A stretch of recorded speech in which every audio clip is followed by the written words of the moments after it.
settings is settings are another character in your film, and treat them like that.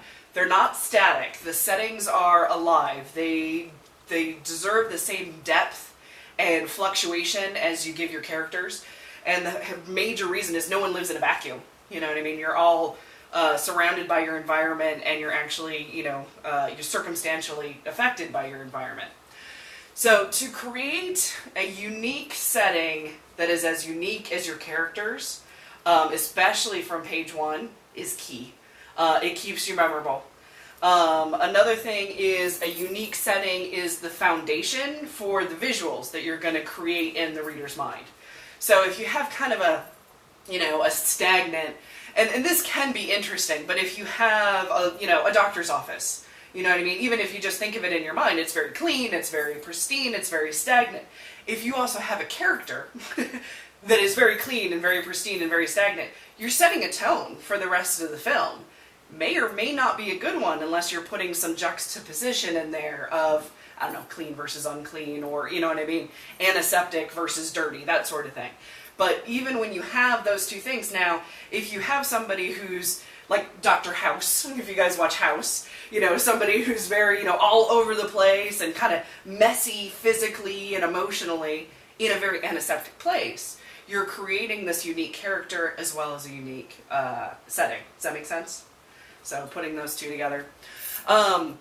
Choose a setting that is the only place that your story can take place that will make sense. Set it there so that it can't be set anywhere else. Really play. If it is a future time, so we've kind of gone, we've got present where you don't really have to describe too much because everybody's going to read it as present day. We've got the past where we want to kind of describe the scientific achievements and the historical, points of that year. Now, if it's a future time, a lot of Hollywood readers do say try to assign a specific year. Obviously, you're making up this year as this point goes, but a setting placed in 3010 needs a lot more description than a script placed in 2020. You know what I'm saying? So you're going to want to do the same thing you kind of do with historical, with the future, where it's what technological achievements are we at with a futuristic movie set way in the future. So even if it's just, 10 years, 20 years down the line, it's not much has changed, or there has been an apocalypse. These little things people tend to want to know to visualize where you're going. So another integral part, if it's an integral part in your story, mention the season or the month. For example, in our Almost Famous, it opens in December in California, which is that not everything's normal sort of thing, because it's December, but there's no snow on the ground, there's a Santa Claus next to a palm tree, you know what I mean? That sort of thing. Also keep in mind, in the Midwest, January is very different from August. So if you have a month, and it's only if it's crucial to your script. If it can't take place during winter, then you need to put, autumn or something like that. If it can only take place during winter, then you want to make sure, winter months in the Midwest, that sort of thing, to actually lay it out. Because also keep in mind, some people might be reading the script, and if they're in the Midwest or if they're in California, they're going to be picturing it in the season that they're currently reading it in.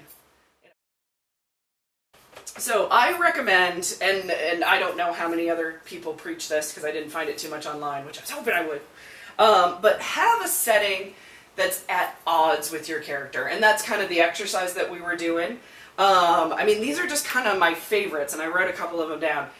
Lawrence of Arabia. It's probably, if you guys have seen it, it's been years. He's a British soldier, very British, very pomp and circumstance, in Arabia, and he needs to communicate with these people. That's completely at odds with his character. He's in the desert, on a camel, starving, thirsty, and he's got to do what he has to do to save his country and save the Arabian people. So that's putting a character at odds.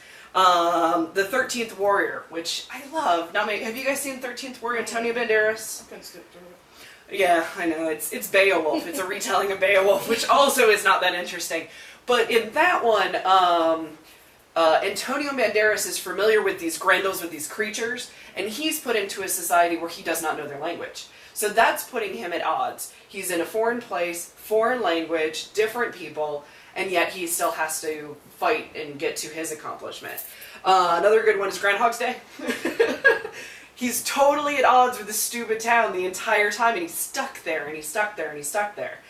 It wouldn't have been that interesting if his day kept repeating and he was like at his home. You know what I mean? It wouldn't have set him at odds with his surroundings. Breakfast Club, teenager stuck in detention.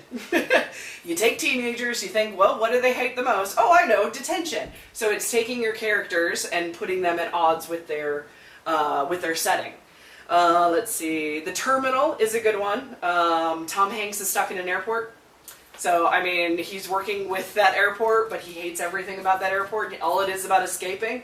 So the airport is a character. I mean, all of these are basically characters. The sand in Lawrence of Arabia, let's say the alarm clock in Groundhog's Day, the detention center. But, I mean, you can go on and on. Even, I mean, probably the greatest simple example is The Wizard of Oz. You know, Dorothy is in her house spinning around, and she lands in Oz. Completely foreign to her. Doesn't know anything. There's 3-foot people running around. Is that a dream? Yes. Yeah, supposedly it was a dream. Not in Kansas anymore. But having a setting that is with odds with your character, honestly, it makes it more fun to write. Because they don't know where they are, they don't know what to expect, so it makes it more interesting for you to write it. You're not stuck to certain things that have to happen.